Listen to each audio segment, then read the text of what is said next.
Angkatan Tentera Malaysia ATM akan melaksana istiadat pembarisan menjunjung kasih yang di-Pertuan Agong Isnin ini. Istiadat bagi menzahir penghargaan kepada Al-Sultan Abdullah Riyatuddin Al-Mustafa Billah Shah dan Tengku Azizah Aminah Maimunah Iskandariah. Ia susulan tempoh perkhidmatan baginda berdua sebagai Yang di-Pertuan Agong dan Raja Permaisuri Agong ke-16 akan berakhir secara rasmi 30 Januari. Istiadat berkenaan dijadual berlangsung di dataran Panglima Tentera Darat Kem Perdana Sungai Besi. Dalam struktur pemerintahan ATM, Yang di-Pertuan Agong merupakan pemerintah tertinggi. Sejarah tercipta apabila kapal peronda luar pesisir pertama OPV-1 secara rasminya diserahkan TH Heavy Engineering Berhad kepada KDN.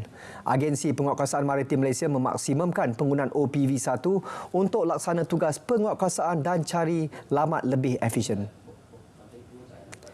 Sebelum ini, pembuatan kapal peronda buatan tempatan itu beberapa kali tertangguh akibat COVID-19 selain proses membawa masuk peralatan teknikal terkini yang diimport. OPV-1 berkeupayaan melakukan operasi di laut dalam 21 hari tanpa ulang bekal termasuk mampu menghadapi laut bergelora sehingga tahap Force 7. Selain berkeupayaan tinggi melaksanakan tugas seperti bantuan kemanusiaan dan bencana serta bertindak sebagai kapal logistik termasuk tempat penyimpanan peralatan pencemaran minyak. Isteri Perdana Menteri Datuk Seri Dr. Wan Azizah Wan Ismail meluangkan masa menziarahi keluarga mangsa letupan bunga api di Port Dickson. Beliau yang juga ahli Parlimen Bandar Tun Razak menyampaikan sumbangan kepada keluarga Muhammad Helmi Zulkifli yang maut dan adiknya yang cedera Muhammad Fazli Zulkifli. Sumbangan diserahkan kepada ibu bangsa Milkiah Haji Fajar di Pangsapuri Seri Perindu Alam Damai Ceras.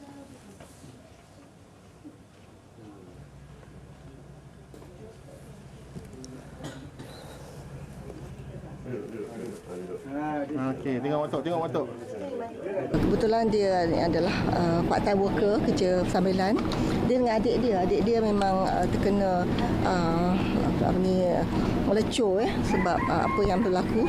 Dan sekarang ni dia trauma, dia tidak dapat balik lagi ke rumah sebab dia nak hilangkan trauma yang dia alami. Jadi kita datang untuk melihat bagaimana keadaan anak isteri dia dan juga ibunya dan juga dia baru kehilangan ayahnya dan dia adalah yang cari nafkah yang utamalah ya. Sementara itu, Perkeso sedang melakukan siasatan lanjut untuk memberi bantuan faedah pencen penakat dan faedah pengurusan jenazah kepada keluarga tersebut. Institut Keselamatan dan Kesihatan Pekerjaan Negara NIORS akan terus menaik taraf latihan keselamatan dan kesihatan pekerja KKP bagi memastikan kebajikan dan kesejahteraan sumber manusia negara terbela. Menteri Sumber Manusia Steven Sim kata NIORS yang menerajui usaha berkenaan akan memanfaatkan platform digital bagi meningkatkan keberkesanan dan capaian pelbagai program berkaitan KKP.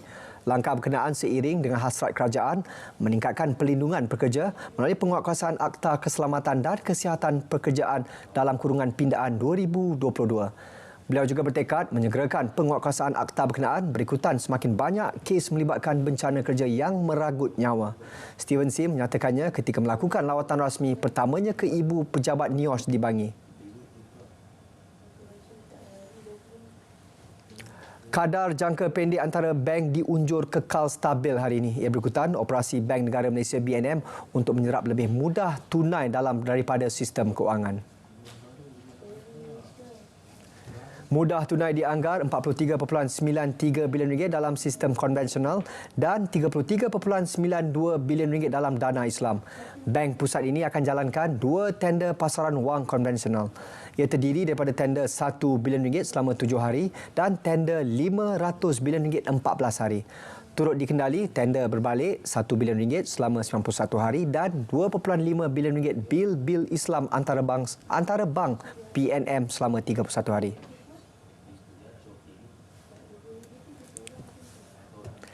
Perlu wujud satu badan pemantau atau watchdog bagi menjalankan fungsi menyemak ciri-ciri keselamatan sistem padu.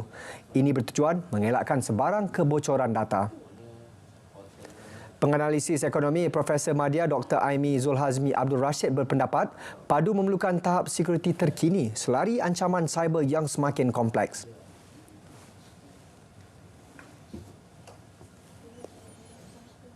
Misalnya untuk mendapatkan data kerana ada kawalan akses capaian data yang dipanggil di sini di IPADU, ia juga melaksanakan penyulitan data seperti encryption dan dokumen kawalan keselamatan data. Bukan hanya data tetapi sistem dan rangkaian juga dilindungi sepenuhnya dengan teknologi canggih. Mungkin juga kerajaan akan juga mengadakan inisiatif seperti watchdog untuk memastikan tidak berlaku sebarang kebocoran di peringkat agensi maupun di peringkat.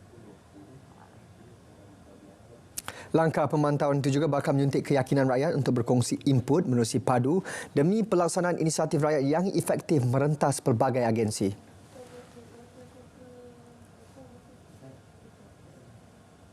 Tindakan warga tempatan yang menyerahkan lesen perniagaan kepada warga asing perlu dinoktahkan segera.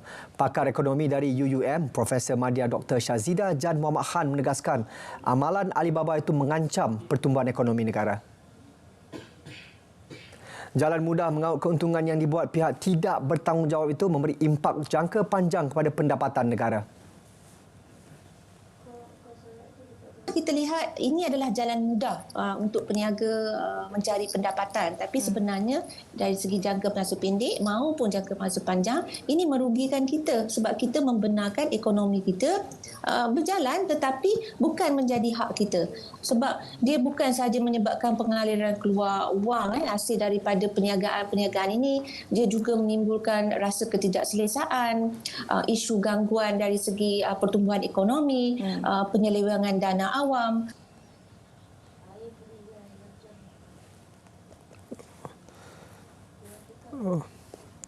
Negara kerugian RM18 bilion menerusi KDNK 2022 akibat amalan berkenaan. Beliau berkata demikian semasa menjadi tetamu Selamat Pagi Malaysia.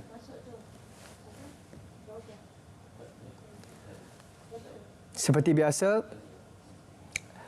biasa setiap Rabu kita ikuti harga petrol dan diesel mingguan berkuat kuasa ke tengah malam ini hingga 10 Januari 2024.